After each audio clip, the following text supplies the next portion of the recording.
Tory tax cuts that are being promised. Will they get your vote? 0207 862 2222 is the number. Rishi Sunak will unveil the Conservative Party manifesto later this morning. It's expected to feature £13 billion worth of tax cuts, including a further 2p national insurance reduction that will benefit 27 million workers. Let's just take a look then, because we need to go back a bit here and remember some of these previous manifesto launches. So let's just run it here. A recent history of Conservative election manifesto launches. David Cameron, remember him? 2005, brighter, more secure future, brought down by Brexit. Theresa May, 2017, forward together was her slogan. Lost her majority. Boris Johnson, 2019, slogan famously, get Brexit done. He got done. So what Sunak needs now, he needs to pull the rabbit out the hat, right? And the rabbit is tax cuts, without a doubt. He needs to convince us he can really deliver. He was on with Nick Robinson of the BBC last night, and this is what he said. The moral mission to lower taxes. He mentioned the triple lock plus to guard pensions against any income tax, and then we had the family home tax guarantee, first-time buyers being helped, and a 2p cut in national insurance. And this is why, take this 44, move it over here. £44 billion of stealth taxes. We now have the highest tax burden in 70 years, since World War II. So the Conservatives are just reeling under the fact that they can't get out and away from this statistic. And this is 2023. Households are facing a £44 billion stealth tax hit. That's because the thresholds weren't changed. So they're desperately trying to get rid of that headline. And do you think they can do it, Ayesha? No, they absolutely can't do it, because the Conservatives have already made 2 tax cuts recently. Hasn't made one bit of difference because the overall tax burden is so high. This is since the highest tax burden that we've had in about 70 years. And they froze the tax thresholds, which mean a lot of people have now been, because of inflation, have been dragged into a higher band of tax. And people now feel, and I would say this goes not just if you're low paid, it goes right, unless you're like the super wealthy. In Britain right now, everybody is feeling the squeeze. Whether you're pretty well off, whether you're middle class, whether you're, at the lower end, everybody is feeling costs are going up for everything, whether it's your food bill, whether it's your fuel bill, energy bill, filling up your car, whatever. You're paying more tax than ever before. And on top of all of that, you've got really bad public services. You can't get to see your GP. You can't get to see a police officer. So I think the British public think, no, this doesn't add up. And also, people aren't stupid. To get a really extra small cut in taxes, let's say national insurance, people know that if that means more pressure on the NHS or more pressure on policing, they can join the dots up. But then again, we're putting more money into the NHS than ever, and it's getting worse. What do you think? Can they offer should they offer tax cuts? I think they should. I always think with politics at the moment, it's just trying to move a magic pot of money around when it suits and when they're trying to get elected. I don't believe he's going to be able to pull it off. I'm concerned that Labour's going to be worse in some respects, where they're going to take the money. I think, unfortunately, my voting always comes down to selfishly who's going to take the most tax, because we get taxed on everything. So you're not so worried about, let's say, mum or dad engaging with the health service in later years? Again, because I promise, I watched Keir Starmer the other day, and again, my issue with a lot of these things is common sense should prevail, and so much is based on, we're still in this class war situation over so much stuff, where he said he would never use private healthcare. I mean, what an idiot. I would never vote for someone who potentially needed medical care, or someone in his family needed care, and they could provide that and pay for it, and he wouldn't do it just to cut his nose off to spite his face because of political views. It's the same thing with when we come on to the public school stuff later. I find that we're always going to get taxed. People should pay tax, but there is a limit to the amount that people can give. And I understand the haves and the have-nots, but at some point you've got to draw a line, because if I'm in the higher tax threshold, you see the amount of money you're losing and all the facilities we want, but things aren't changing. There's not enough police on the ground. It's very difficult to stomach. Because part of the answer to Ayesha's criticism of the government is always when you have a minister in COVID. Yeah. COVID ruined us. Yeah. It doubled the national debt. Is that an excuse now or not? Look, I think there is obviously issues like that you have to take into account, and most countries are in debt. I mean, we're in an appalling amount of debt, but there isn't a magic bullet, there isn't a magic solution. People have to pay tax, but I think if you keep pushing it and going, you're just going to force more people away, and there's only so much money to go around. They've got to find some tax cuts. I just don't know. Because they can manipulate statistics, you never know actually if it actually makes any profound difference, because we never see the details. Unless it's something positive they can sing about, then it's dismantled by the opposition anyway. Let's bring in a caller. Trevor in Southampton, are you going to say, OK, I'm voting Tory because I want those tax cuts? Yes. OK. But I would like to say that given from 2010, we've gone through austerity, we've gone through COVID, we've got the Ukraine war, and all through that, and up until Rishi Sunak came along, we've had Trump problems. But Rishi, in the last 18 months, 2 years, he has now said we have turned the corner. Now, believe it or not, you don't know for sure, but I think it's time, if we've turned the corner, to give him 5 more years. OK. Just to find out what he really can do for the country. I mean, yeah, if all you right. look at... Let Ayesha answer that. Ayesha, stay there, Trev. Well, no, I think it's quite refreshing to find somebody who's willing to give Rishi Sunak another 5 years, Trevor. I mean, honestly, like in this election campaign, you're probably one of the first people that I've heard phoning in and defending Rishi Sunak. And look, I think the reality is that I don't know if this country could cope with 5 more years of a Conservative government. When you look at everything that's happened from 2010, this is the first parliament where living standards have gone down. We've got a hollowed out... From 2008, couldn't you, when we had the worst financial crisis But in 100 even in the years. last parliament, from 2019 to where we are now, household incomes have dropped. That's the first time that's happened in kind of recent memory. Well, Trevor thinks we turned the corner. But I just don't think we can trust the Conservatives again. If you look at what's happened, whether it's the police, whether it's the NHS, which, yes, more money has gone in now post-COVID, but beforehand there were lots of sort of cuts to it. You look at, like, our local councils. Many local councils are teetering on the brink of collapse. But how do we spend money we don't have? That's what I don't get. Well, I think we have to think very strategically about where we put our money. For example, you go back to the COVID thing, right? Yes, a lot of money went on furlough. By the way, there'll be some people watching who are self-employed who got nothing. Of course. So not everybody got stuff through furlough. Some self-employed people are still really struggling. A lot of money was also wasted during COVID on these dodgy contracts that went to loads of cronies. Millions and millions and millions of pounds. What, the bra lady? Yeah. Michelle Moan, yeah. Trevor, what about that? We've still got a record of wrongs, as they say. We've got a record of wrongs here. We have, and I agree with what the lady said, that a lot of money was wasted and it's criminal. But at the end of the day, what substance is there in Labour's manifesto? I mean, this morning there was one of the ministers on. He said Conservatives are lying because there's no money left. Well, that contradicts everything they've said. Yeah. If you look at Lib Dems, this is the thing.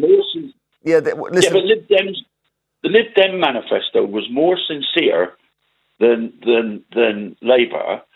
I just feel strongly that we can trust Rishi more than Keir Starmer, and I don't mean any disrespect to anybody. Listen, we'll leave it there because we're going to take a break, but thank you.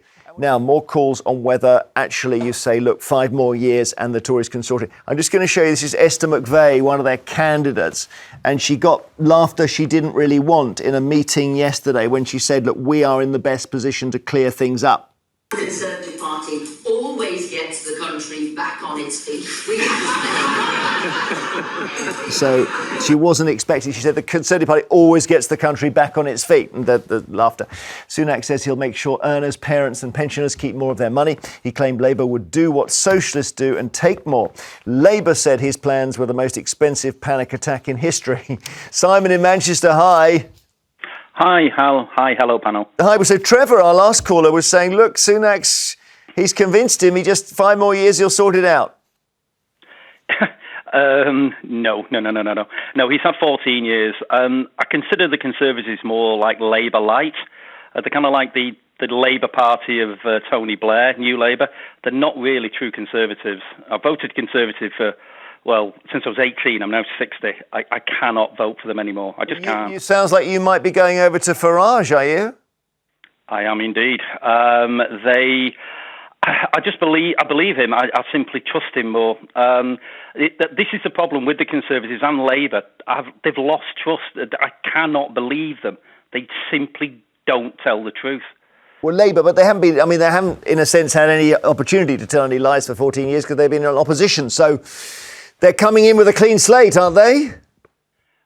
Well, I wouldn't quite call it a clean slate. I think over the last 30 to 40 years, we've had either red or blue, Labour or Conservative, with a little bit of Lib Dems smattered in there. And look where we are. Just look where we are. We need something different. OK, Simon, thank you very much. Andrea in North Yorkshire, hello. Hello. Are you listening to Rishi Sunak thinking, OK, tax cuts is going to swing it for me? Oh, absolutely, definitely. I get up at 3:45 every morning, as does my husband. We work in the food industry. We have had nothing from the government during furlough. We're self-employed. Oh, that's a lie. We maybe got 30, 40 quid each. Yeah. We fixed our mortgage in the COVID years. It took our solicitor about 18 months to do. We don't expect handouts from the government. We have 2 kids because we can provide for 2 kids. So these taxes will help working parents to tax pay cuts. the bills. Yeah. OK. So well, these tax cuts, so we don't want another society where people just take.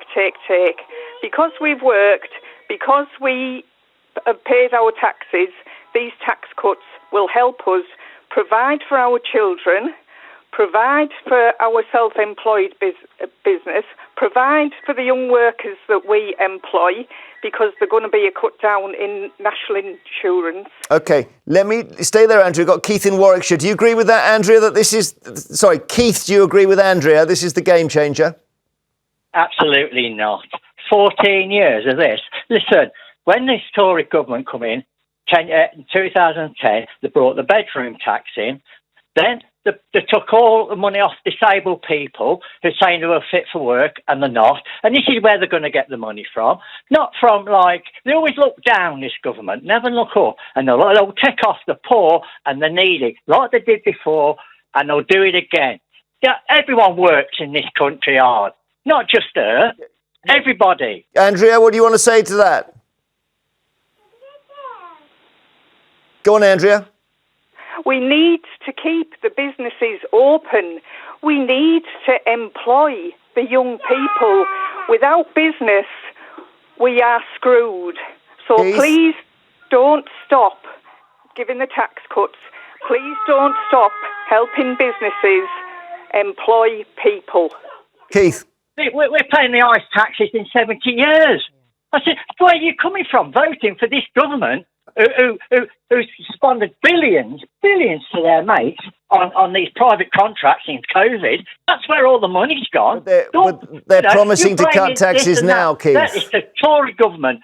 Just a waste of space. What do you think, Ayesha? It's very interesting, that, isn't it? It is. And look, I do take Andrea's point about wanting to keep more money, and particularly the point about being self-employed. But Andrea, as a small business person, the Conservatives have put up corporation tax. You know, they put up corporation tax, which affects small businesses. And because they froze tax thresholds, people are now being dragged into a higher level of tax. Now, they have said that they would not. That, then? No, they've said they're not going to reverse that. Why not? Well, exactly. If they did really care about these... I'm saying, why won't Labour reverse that? Why didn't Labour say this policy's wrong? We're going to... Well, Labour has not yet seen the books. Until Labour comes in and it's a bit like buying a house. Until you get in and you actually have a look and see what state the public finances are. I know people say that, but they know. Well, they do know. No, it is an important thing. The Conservatives have been in for 14 years. The Conservatives are all about cutting taxes. We have got the highest tax burden in 70 I'm wondering, years. I think Andrew's still there. I think based on if Labour win, or the Conservatives, that matter, I wonder whether we'll ever see taxes coming down in our lifetimes, Andrew. Oh, if Labour win, it will kill us. Will it? If Labour wins, we're back to the late 90s, back to high inflation, back to high mortgages, back to Andrea? The smiling people. Late 70s, I think you mean. I think you mean that we need to employ people. We need to employ young people. Okay. We need, like what the Conservative government are doing, apprentices. I think James will agree with a lot of this. Do you agree? Well, no, I just think, unfortunately, what happens is everyone has a big plan until they actually see the state of it. I don't think taxes will ever come down. I think as soon as you get in and look under the bonnet and you find out it's an absolute shambles, they're not going to hand the money back. And I think Labour will find out they're going to have to take more elsewhere, like they always are, because there isn't a magic pot of money, unfortunately. I think I find it very hard as well when we have callers on, like, you know, the Keith, obviously I like his passion, but people talk about taking money off disabled and all those kind of other bits and pieces. I'm never sure what's factually correct or not, because people, in certain elections, there's not a lot of detail, there's a lot of hyperbole and a lot of rhetoric, and you can't actually tell what's true or what's not. And all I know is there isn't a magic pot of money. I know that the reason that people are getting taxed is because there's a massive deficit. And I promise you, when Labour get in and look at it, they are not going to cut taxes because they're going to find that they have a massive deficit, and it's probably even worse than they thought it was. It's doubled in the last 10 years, but that's partly a COVID thing. Go on quickly. But the other thing that people need to realise is that there are £19 billion worth of cuts coming down the track. Now, where are those cuts going to come from? Our public service is already on its knees. People can't even get a weekly bin collection. I just want to thank let's just get one more call. Sumitra, hello. Sorry, you were hanging on. Go on, Sumitra. Hi. Hello. Go on, quickly, Sumitra. Will you vote for the Conservatives because of their tax cuts? Yes, I will. Okay. Because I think Rishi Sunak needs a bit more time. He was only given 18 months, and he can't do miracles during that time. Okay. If Labour is voted again, I don't mind, but they will have to start all over again, and it's going to be a huge problem because Keir Starmer will not be able to take bold decisions. Got to go to our break, but I just wanted to squeeze you in. Thank you so much.